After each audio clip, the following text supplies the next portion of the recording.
আমি বিয়ে করেছিলাম এমন একজন পুরুষকে যে আগে থেকেই বিবাহিত ছিল। তার প্রথম স্ত্রী বিয়ের 4 বছরও মা হতে পারেনি। আর আমার বিয়ের 1 বছর যেতে না যেতেই আল্লাহ আমাকে যমজ 2টা ছেলেও দিলেন। তখন আমার শাশুড়ি আমাকে বলেছিলেন, তুমি একটা ছেলে রাখো আর তোমার সতীনকে আরেকটা ছেলে দিয়ে দাও। বেচারিটা তো গরিবের মতো কষ্টে আছে, একই বাড়িতে থেকে ওর কোলটা খালি। কথাটা শুনে আমি ভেবেছিলাম শাশুড়ি বুঝি মজা করছেন। আমি হেসে হেসে বললাম, কি বলেন মা, ছেলে কি ভাগ করে দেওয়া জিনিস? ওরা তো আমার পেটের সন্তান, 9 মাস গর্ভে রেখে জন্ম দিয়েছি। কিন্তু তখনও আমি জানতাম না শাশুড়ি কথাটা একদম মজা করে বলেননি। সেদিন থেকেই শুরু হয়েছিল আমার জীবনের সবচেয়ে ভয়ঙ্কর কয়েকটা বছর। আমি যখন আদমকে বিয়ে করি তখন আমি জানতাম না সে আগে থেকে 4 বছর ধরে বিবাহিত। তার প্রথম স্ত্রী সামিরা আমার সতীন বিয়ের এত বছর পরও কোনো সন্তানের মা হতে পারেনি। সত্যি বলতে সামিরাকে নিয়ে আমার কোনো অভিযোগ ছিল না। মেয়েটা খুব শান্ত স্বভাবের ছিল, নিজের মতো থাকতো, কারোর সঙ্গে ঝগড়াও করতো না, বরং অনেক সময় আমার সঙ্গে খুব ভালোই ব্যবহার করতো। সমস্যা ছিল আমার শাশুড়ি, কারণ সামিরা শুধু আমার সতীনই ছিল না, সে ছিল আমার শাশুড়ির বোনের মেয়ে। তাই স্বাভাবিকভাবে শাশুড়ির কাছে সে ছিল আপনজন, আর আমি ছিলাম বাইরের বাড়ির মেয়ে যে এসে তাদের সংসারে জায়গা নিয়েছে। তারপরও আমি কখনো ভাবিনি একদিন আমার নিজের সন্তানদের নিয়ে আমাকে লড়াই করতে হবে। বিয়ের 1 বছর পর আল্লাহ আমাকে যমজ 2টা ছেলেও দিলেন, 2টা ফুটফুটে ছেলে। ওদের মুখ দেখার পর আমার মনে হয়েছিল জীবন আর কিছুই চায় না। কিন্তু হাসপাতালে বিছানায় শুয়ে যখন 2 সন্তানকে বুকে নিয়েছিলাম তখনই শাশুড়ি এসে বললেন, তুই একটা রাখিস আর একটা সামিরাকে দিয়ে দে, ও বেচারি কত বছর ধরে একটা বাচ্চার জন্য কষ্ট করছে। আমি কিছুক্ষণ চুপ করে তাকিয়েছিলাম, মনে হচ্ছিল হয়তো আমি এখনো ওষুধের ঘরে আছি, হয়তো ঠিক মতো শুনিনি। আমি হেসে হেসে বললাম, মা আপনি কি সত্যিই বলছেন? শাশুড়ি তখনও হাসছিল, আরে আমি তো মেয়ের ভালোর জন্যই বলছি, তো 2টা হয়েছে, ওর তো একটাও হয়নি। আমার বুকের ভেতরটা কেমন যেন মোচড় দিয়ে উঠলো। আমি আদমের দিকে তাকালাম, ভেবেছিলাম সে নিশ্চয়ই এবার তার মাকে থামাবে। আমি রাগ করে বললাম, তুমি চুপ করে আছো কেন আদম? তোমার মা কি বলছে শুনছো না? আদম দীর্ঘশ্বাস ফেলে বলল, আমি কি বলবো বলো, আজকে ঝামেলা করো না। 4 বছর ধরে আমি দিনের জন্য অপেক্ষা করছি। আজ আমার 2টা ছেলে সন্তান হয়েছে, আজ শুধু আনন্দ করতে চাই। স্বামীর মুখের দিকে তাকিয়ে আমি আর কিছু বললাম না। ভাবলাম আজকের দিনটা নষ্ট করব না, কিন্তু সেই নীরবতার মূল্য আমাকে পরের 4 বছর দিতে হয়েছিল। বাড়িতে ফেরার পর শাশুড়ির আচরণ ধীরে ধীরে আরো বাড়তে লাগলো। একদিন সে সামিরাকে বলল, তুই বরং একটা ছেলের নাম রাখ। সামিরা লজ্জায় মাথা নিচু করে বলল, আমি কেন নাম রাখবো খালা, ওদের বাবা মা ওর নাম রাখবে। কিন্তু শাশুড়ি ছাড়লো না, আরে আমরা কি আলাদা নাকি, একই বাড়ির মানুষ। আর তোর সতীন তো খুব ভালো মেয়ে, তাই না ওফা? আমি বুঝতে পারছিলাম আমাকে এমন ভাবে প্রশ্ন করা হচ্ছে যেন না বললেই আমি নিষ্ঠুর হয়ে যাব। অনিচ্ছা সত্ত্বেও বললাম, আচ্ছা তুমি একটা নাম রাখো। শেষ পর্যন্ত আদম এক ছেলের নাম রাখলো সামের, আর সামিরা আরেকজনের নাম রাখলো নাদের। আমি মনে মনে বললাম, ঠিক আছে নামই তো, নাম নিয়ে আর কি সমস্যা হবে।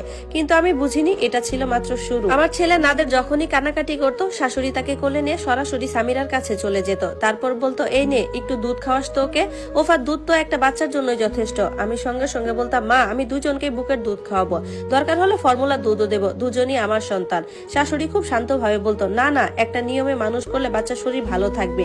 আমি বুঝতাম এটা নিয়মের কথা নয়, এটা ছিল আমার সন্তানকে ধীরে ধীরে সামিরার সঙ্গে জড়িয়ে দেওয়ার চেষ্টা। সবচেয়ে আশ্চর্য বিষয় ছিল সামিরা নিজে কখনো এসব চাইতো না, সে বরং অস্বস্তিতেই থাকতো। একদিন আমাকে একা পেয়ে বলেছিল, ওফা তুমি কিছু মনে করো না, খালা যা করে আমার জন্যই করে, কিন্তু আমি তোমার ছেলেকে নিতে চাই না। আমি ওর দিকে তাকিয়ে বলেছিলাম, আমি জানি সামিরা তোমার সঙ্গে আমার কোনো সমস্যা নেই। সত্যিই ছিল না, আমার সমস্যাটা ছিল সেই মানুষটার সঙ্গে যে মায়ের মায়া দেখাতে গিয়ে আমার মাতৃত্ব কেড়ে নিতে চাইছিল। দিন যেতে লাগলো, শাশুড়ি কখনো সামিরাকে বলতো, তুই নাদেরকে ঘুম পাড়িয়ে দে, কখনো বলতো তুই ওকে খাওয়াস, আবার কখনো বলতো, ওফা 2টা বাচ্চা সামলাতে তোর কষ্ট হয়, সামিরা তো আছেই, ওরও তো একটা বাচ্চার মতো করে যত্ন নিতে দে একটাকে। আমি সব সহ্য করতাম, কারণ আমি জানতাম একটা ভুল কথা বললেই সংসারে আগুন লাগবে। কিন্তু একদিন শাশুড়ি এমন একটা কাজ করলো যেটা আমি কোনোদিনও ভুলতে পারিনি। সে নাদেরকে কোলে নিয়ে বলল, বল বাবা, মা মা, সামিরাকে মা বল। আমি দূর থেকে শুনছিলাম, আমার বুকের ভেতর যেন কেউ আগুন ধরিয়ে দিল। আমি দৌড়ে গিয়ে ছেলেকে তার কোল থেকে নিয়ে নিলাম, তারপর কাপা গলায় বললাম, মা আর একবার যদি আমার ছেলেকে বলেন সামিরাকে মা ডাকতে, তাহলে আমি কিন্তু সত্যি ছেলেদের নিয়ে বাড়ির বাইরে চলে যাব। শাশুড়ি কিছুক্ষণ চুপ করে থেকে আমার দিকে তাকিয়ে রইল। আমি বললাম, আমার সন্তানদের নিয়ে কোনো পরীক্ষা নিরীক্ষা হবে না, ওরা দুজনই আমার সন্তান, এটা কেউ বদলাতে পারবে না। সেদিন শাশুড়ি আর কিছুই বলেনি, কিন্তু কিছুক্ষণ পর মুখ বাঁকিয়ে বলেছিল, আমি তো বেচারির একটু কষ্ট কমাতে চাই, তুই এত নিষ্ঠুর কেন রে, একটু ভালো কাজ করতেও তোর মন চায় না? আমি কোনো উত্তর দেইনি। 4 বছর কেটে গেল এইভাবে। এই 4 বছর ধরে প্রতিদিন কোনো না কোনো ভাবে আমাকে বোঝানো হয়েছে আমার 2 ছেলের একজন যেন সামিরারও হয়। আমি প্রতিবারই চুপ হয়ে থেকেছি, কারণ সংসারটা ভাঙতে চাইনি। আমার সন্তানদের বাবার কাছ থেকে দূরে করতে চাইনি। তারপর একদিন আদম বলল, এবার সবাইকে নিয়ে একটু ঘুরতে যাই, অনেকদিন কোথাও যাওয়া হয়নি। আমরা সবাই খুব খুশি হলাম। আদম সিদ্ধান্ত নিল, আগে আমি 2 ছেলেকে নিয়ে 1 সপ্তাহ যাব, পরের সপ্তাহে সামিরা যাবে। যেদিন বাসা থেকে বের হওয়ার সময় হলো, আদম গাড়িতে গিয়ে বসেছে, আমি সামের আর নাদেরকে নিয়ে দরজার দিকে এগোচ্ছি। ঠিক তখনই শাশুড়ি আমাকে থামিয়ে দিয়ে বলল, ওফা একটা কাজ কর, সামেরকে তুই সঙ্গে নিয়ে যায় আর নাদেরকে সামিরার কাছে রেখে যা, তোরা একসঙ্গে 2টা বাচ্চা সামলাতে কষ্ট হবে, সামলাতে পারবি না। আমি সঙ্গে সঙ্গে বললাম, না মা, 2জনকে আমি নিয়ে যাব। শাশুড়ি মা মিষ্টি করে বলল, আরে পাগলি, একটা ছেলে তো রেখে যাচ্ছিস, পরের সপ্তাহে সামিরা যখন যাবে তখন নাদেরকে নিয়ে যাবে, দুজনেরই তো ঘোরা হয়ে যাবে। এবার আমি শক্ত গলায় বললাম, ওরা দুজনেই আমার সন্তান, আমি একজনকে রেখে আরেকজনকে নিয়ে যেতে পারবো না। শাশুড়ির মুখের হাসি মুহূর্তে মিলিয়ে গেল। সে রেগে গিয়ে বলল, তোর সব কথায় শুধু একটাই কথা, দুজনই তোর সন্তান, দুজনই তোর সন্তান। আমি চুপ করে দাঁড়িয়ে রইলাম। সে আরো বলল, আচ্ছা তুই প্রথম মা যে কিনা যমজ সন্তান জন্ম দিয়েছিস, কি এমন হয়েছে? একটা ছেলে সামিরার কাছে থাকলে কি এমন ক্ষতি হবে? আমি বললাম, ক্ষতি হবে আমার, কারণ আমি মা, নিজের সন্তানকে রেখে কোথাও আমি যেতে পারবো না। শাশুড়ি এবার যেন নিজের উপর নিয়ন্ত্রণ হারিয়ে ফেললো। আমার দিকে আঙ্গুল তুলে বলল, ঠিক আছে, এত অহংকার করিস, মনে রাখিস আল্লাহ যেভাবে তোকে 2টা সন্তান দিয়েছে সেভাবে কেড়েও নিতে পারেন। কথাটা শুনে আমার শরীর ঠান্ডা হয়ে গেল, কিন্তু সে থামলো না। বলল, এত জেদ আর অহংকার নিয়ে থাকিস না, একদিন বুঝবি সন্তান হারানোর কষ্ট কি। মুহূর্তের মধ্যেই আমার বুকটা কেঁপে উঠলো। একজন মা হয়ে কিভাবে আরেকজন মাকে এমন কথা বলা যায়? আমি আর এক মুহূর্ত সেখানে দাঁড়ালাম না। 2 ছেলেকে শক্ত করে বুকে জড়িয়ে ধরলাম, চোখের পানি আটকে গাড়ির দিকে হাঁটতে লাগলাম। আমার শরীর কাঁপছিল, মনে হচ্ছিল এই কথাগুলো যেন আমার কানের ভেতর বারবার বাজছে। আল্লাহ যেভাবে দিয়েছেন সেভাবে কেড়ে নিতে পারেন। আমি জানতাম না কয়েক ঘন্টার পর এই কথাগুলো আমার জীবনের সবচেয়ে ভয়ঙ্কর বাস্তবতা হয়ে দাঁড়াবে। আমি জানতাম না ওই অভিশাপের পর এমন কিছু ঘটতে যাচ্ছে যার কথা মনে পড়লো আজও আমার বুক ধরফর করে। সেদিন যদি আমি জানতাম সামনে কি অপেক্ষা করছে, তাহলে হয়তো আমি আমার 2 সন্তানকে নিজের কাছ থেকে এক মুহূর্তের জন্য সরতে দিতাম না। বরং যদি জানতাম আমার সন্তানদের নিরাপদ রাখার জন্য আমাকে সেই বাড়ির দরজায় বসে থাকতে হবে, তবুও আমি সেখানেই বসে থাকতাম। কারণ সেই সফর থেকে ফিরে আমি আর আগের মানুষটা ছিলাম না।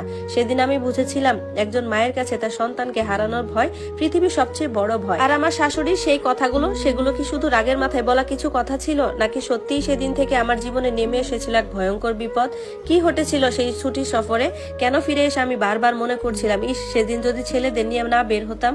আর কি এমন ঘটেছিল যার পর আমি নিজের সন্তানদের নিয়ে সেই বাড়িতে ফিরতেও ভয় পেয়েছিলাম? সেদিন শাশুড়ি আমার দিকে তাকিয়ে এমন ভাবে বলেছিল যেন আমি নিজের সন্তানদের আঁকড়ে ধরে খুব বড় অপরাধ করে ফেলেছি। আমি কোনো উত্তর দেইনি, শুধু 2 ছেলেকে বুকে জড়িয়ে ধরে দ্রুত বেরিয়ে এলাম। কিন্তু গাড়িতে ওঠার পরও আমার বুকের ভেতরটা কাঁপছিল।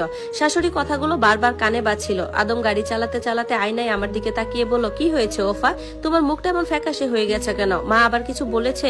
এবার আর চোখের পানি ধরে রাখতে পারলাম না, কাঁদতে কাঁদতে বললাম, তোমার মা আমার উপর অভিশাপ দিয়েছে আদম, আমার সবচেয়ে প্রিয় জিনিসের উপর অভিশাপ দিয়েছে, শুধু আমি নাদেরকে রেখে যেতে রাজি হইনি বলে। আদম দীর্ঘশ্বাস ফেলল, তারপর এক হাত দিয়ে আমার হাতটা চেপে ধরে বলল, আচ্ছা শান্ত হও, মা তো বয়স্ক মানুষ, রাগের মাথায় অনেক কিছু বলে ফেলেছে, এসব নিয়ে ভেবো না তো, আল্লাহ আমাদের সন্তানদের হেফাজত করবেন, তুমি এসব ভুলে যাও, সামনে পুরো একটা সপ্তাহ আছে, বাচ্চাদের নিয়ে আনন্দ করো। আমি চোখ মুছে পেছনের সিটে তাকালাম। সামের আর নাদের পাশাপাশি বসে হাসছিল, খেলছিল। ওরা কিছুই জানতো না, ওরা জানতো না ওদের বের হওয়ার ঠিক আগ মুহূর্তে ওদের দাদি ওদের মাকে কি কথা বলে গেছে। আমি 2 হাত তুলে মনে মনে বললাম, হে আল্লাহ, আমার সন্তান দুটোকে তুমি নিজের হেফাজতে রাখো। তারপর নিজেকে বোঝালাম, আল্লাহ দয়ালু, একজন নির্দোষ শিশুর বিরুদ্ধে বলা অন্যায় কথা আল্লাহ কেন কবুল করবেন। ধীরে ধীরে নিজেকে শান্ত করার চেষ্টা করলাম। অনেকটা পথ পেরিয়ে আমরা আমাদের নির্দিষ্ট গন্তব্যে পৌঁছালাম। তখন সূর্য উঠেছে, চারপাশের আবহাওয়া ছিল অসাধারণ। সমুদ্রের নীল পানি, বাতাস আর বাচ্চাদের আনন্দ, সবকিছু মিলিয়ে মনে হচ্ছিল এতদিনের কষ্ট হয়তো সত্যিই কিছুক্ষণের জন্য ভুলে থাকতে পারবো। কিন্তু আমার মনটা কেমন যেন অস্বস্তিতে ভরা ছিল।